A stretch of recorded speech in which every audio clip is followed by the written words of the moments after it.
Heç düşünmüsünüzmü, bir millətin bütöv bir ədəbi mirası tarixdən necə silinə bilər?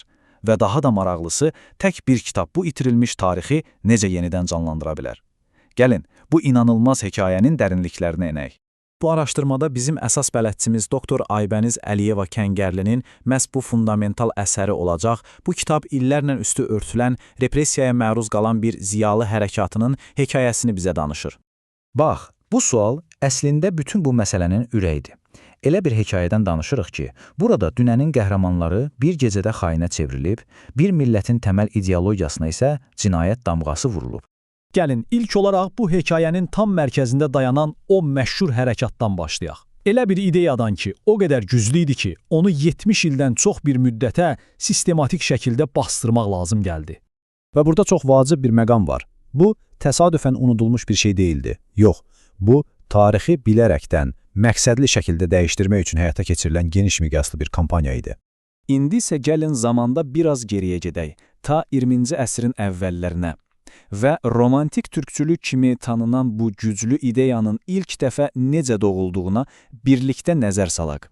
Yaxşı, bəs türkçülük nə deməkdir o dövrdə? Əslində, mahiyyəti çox sadə idi. Ortaq dilə, tarixə və ədəbiyyata söykənərək müasir bir milli kimlik yaratmağı hədəfləyən mədəni bir hərəkat idi. Təbii ki, hər hərəkatın bir lider olur.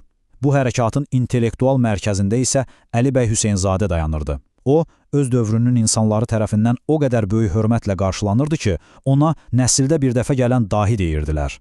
Və işin ən maraqlı tərəflərindən biri də budur ki, o dövrdə əslində iki böyük cərəyan var idi. Bir tərəfdə baxışlarını bütün türk dünyasına yönəldən füyuzatçı romantiklər, digər tərəfdə isə daha çox Azərbaycanın daxili problemlərinə fokuslanan Molla Nəsrəddinçi realistlər. İki fərqli yol, amma hər ikisi də milli oyanışa xidmət edirdi.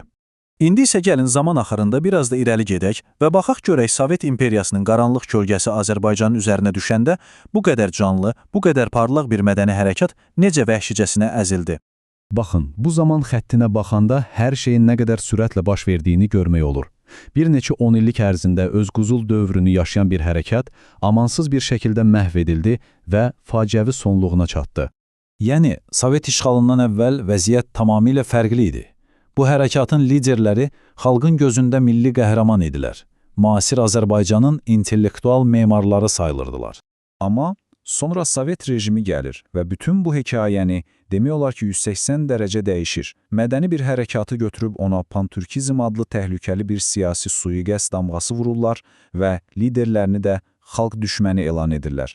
Buradan da aydın olur ki, bu təsadüfi bir proses deyildi. Sovetlərin əlində konkret bir plan, bir yol xəritəsi var idi. Əvvəlcə adını dəyişdir, sonra ləkələ, daha sonra liderlərini fiziki olaraq məhv et və nəhayət hər şeyi tarix kitablarından sil. Bu qədər sadə və bir o qədər də dəhşətli. Beləliklə, bu tarix 10 illiklər boyunca sanki dərin bir yuxuya getdi.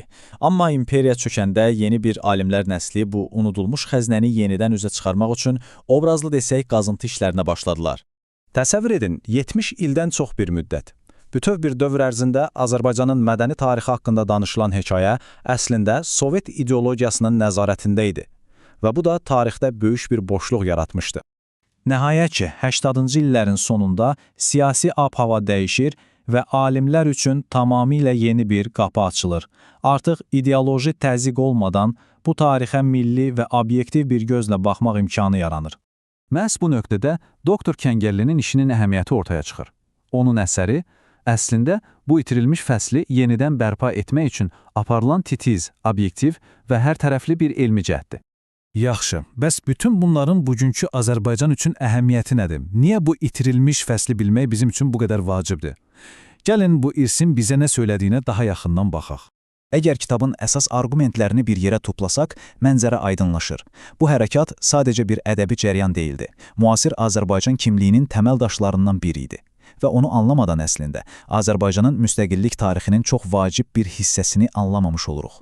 Və gəlin bir anlıq da olsa unutmayaq ki, biz burada sadəcə kitablarda qalan quru nəzəriyyələrdən danışmırıq. Bu ideyalar o qədər güclü idi ki, onlar birbaşa hərəkətə çevrildi və millətin 1918-ci ildəki ilk müstəqillik cəhdinin, yəni Azərbaycan Xalq Cümhuriyyətinin fəlsəfi yanacağı oldu. Bəli, Azərbaycanın romantik türkçülüyünün bu hekayəsi bizə çox güclü bir şeyi xatırladır. Tarix çox vaxt qaliblər tərəfindən yazılan bir hekayədir. Və bu insanı düşünməyə vadar edir. Görəsən torpağın altında daha hansı unudulmuş hekayələr, hansı itirilmiş fəsillər öz kəşfiyyatçısını gözləyir?